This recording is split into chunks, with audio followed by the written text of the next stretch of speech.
so proud to be here. I have worked with Brenda and Karen Schoen for over a year since the tragic accident that polluted our Gulf Coast.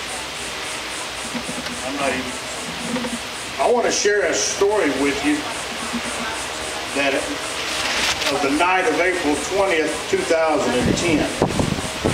I worked on a massive drill ship, some 95 miles offshore. And on the night of April 20th, around 9:30 in the evening, a young radio operator called me to the bridge. His message to me was the horizon is on fire. Radio traffic was at a frightening pace. Workboats attempting to pull men from the water. We gave radio traffic to those that were working the scene. For us, the deep emotions were, are all the men okay? Did the men survive? Did they get off the rig? How many are in the water?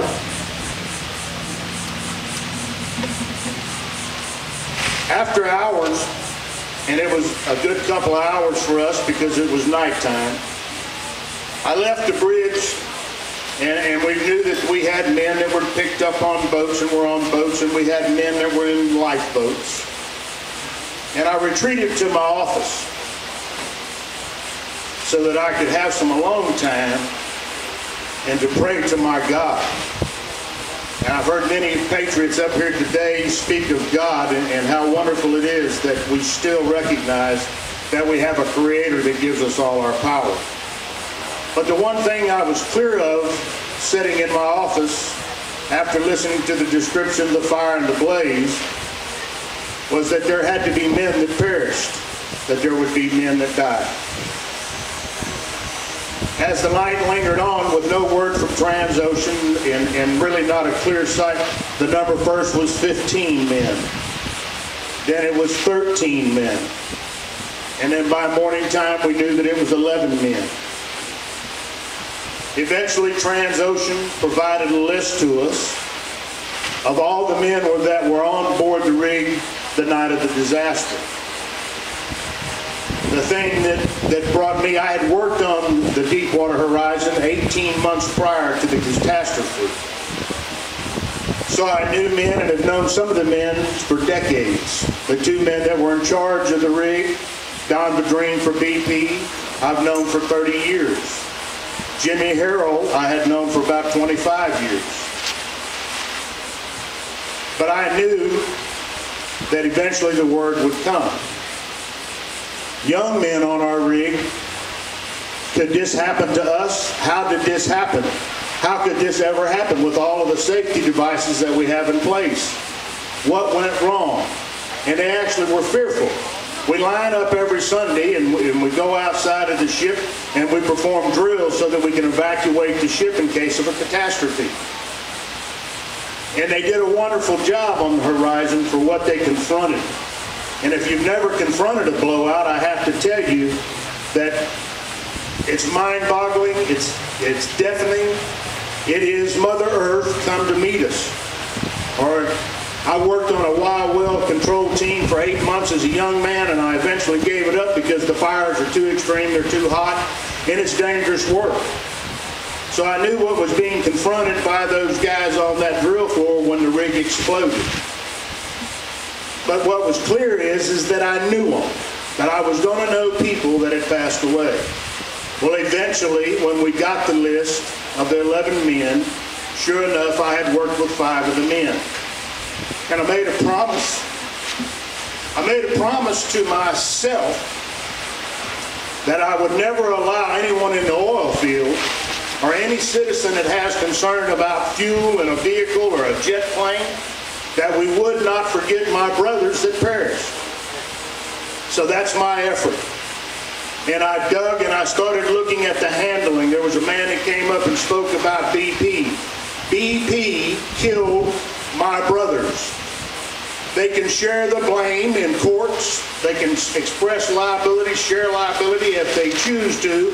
I know as an engineer that BP, the root cause of what happened, BP did not use science that has existed for 40 years, and that they murdered those men. Amen. That's right, brother. And I also know that they're getting a free ride from the federal government. There's going to be, I'm a man that suffered economic loss and consequences, and I promise you BP will never give me a single penny of the monies that I lost. But I don't want their money. I wouldn't take it if they were to offer it to me. I want to move on because I'll come back and talk about the war on energy after this conversation. This conversation is about U.S. oil equaling U.S. jobs. At a time when this nation is in dire straits with a failing economy, we have 2 million Americans that I know that if we exercised American exceptionalism, everyone know what American exceptionalism is? In World War II, there weren't Democrats and Republicans fighting Nazis. It was Americans. And we brought home the victory. 9/12. The America that we were on after 9/11, we were all Americans with one single focus, taking out the people that would come and destroy and kill American citizens. It's not going to be tolerated on our watch. So I recognize American exceptionalism as any time we, the people, become determined and we have a goal and a mission, we can accomplish it. America has more oil underneath its earth than anywhere on the planet if we will be allowed to explore for it. Natural gas. We have the largest supply of natural gas on the planet. Why aren't we exploring for it? Why aren't we allowed to explore for it? It is a mission. This mission is to bankrupt the American economy. I have papers here from the Brookings Institute that will share that they decided not to use a free market economy to set the price of oil, that what they needed to do and what they wanted to accomplish was social pricing. Does anyone equate social pricing with a free republic? It can't be. It can't happen. That's not the America that I was born into, that we were all born to. That is why we're standing in patriotic protest. Today we're in patriotic protest just like our founders were. We recognize we have a creator. Our power comes from our creator. Our natural resources are not government given, they're God given. Why in the world would we allow Washington, D.C., bureaucrats and agencies? When I heard we were having this event at Lisa Jackson Park, I wanted to make certain we weren't talking about Lisa Jackson.